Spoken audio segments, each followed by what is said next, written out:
thanks to AIHS for organizing this conference at Jasper. I love Jasper.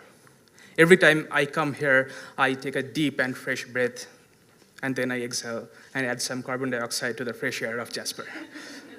The protein that helps me and all of us to get rid of this waste product of our metabolism is a bicarbonate transporter called anion exchanger 1, AE1 in short. You can find bicarbonate transporters all over our body: heart, kidney, eyes, and they are related to many life-altering diseases: heart failure, kidney failure, and even blindness. The best way to fight back against these diseases is to know how this protein look, how they work. During my current project, I am looking really closely into this protein, AE1, and trying to come up with a structural model of it. The common way to know the structure of a protein is to use X-ray crystallography. But here's the problem. It is really difficult to get a crystal of a membrane protein like AE1. We do know how this protein looks under electron microscope, but we do not know where all the amino acids are and which portion is close to which portion. So it's like having an outline map of Canada, but not knowing whether Alberta is just beside Nova Scotia.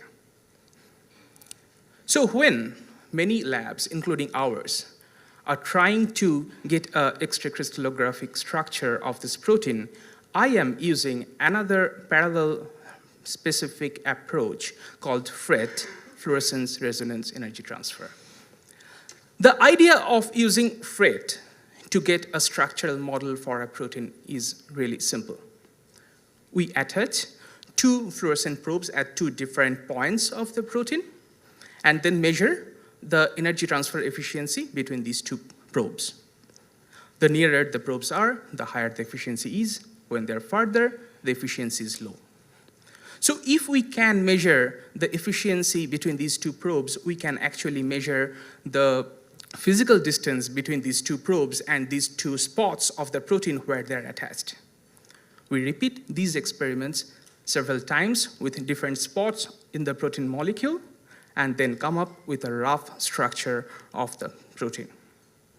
But we are not satisfied here. We are not satisfied with the mere knowledge that Alberta is just beside British Columbia. We also want to know where is Jasper, where is Calgary, and it's not a 7-hour drive.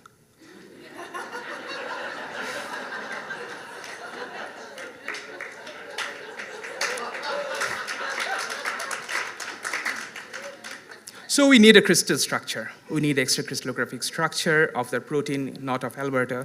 We need a crystallographic structure to know all the coordinates of all the amino acids.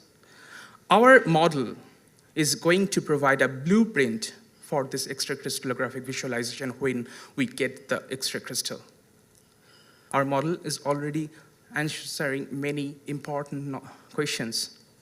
We know for sure what are the exact transmembrane domains which are involved in the ion transport across our membrane. With new set of data every day, we are answering more important questions.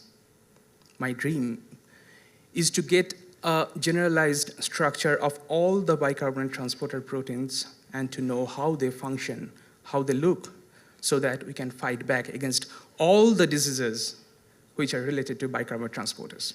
Thanks.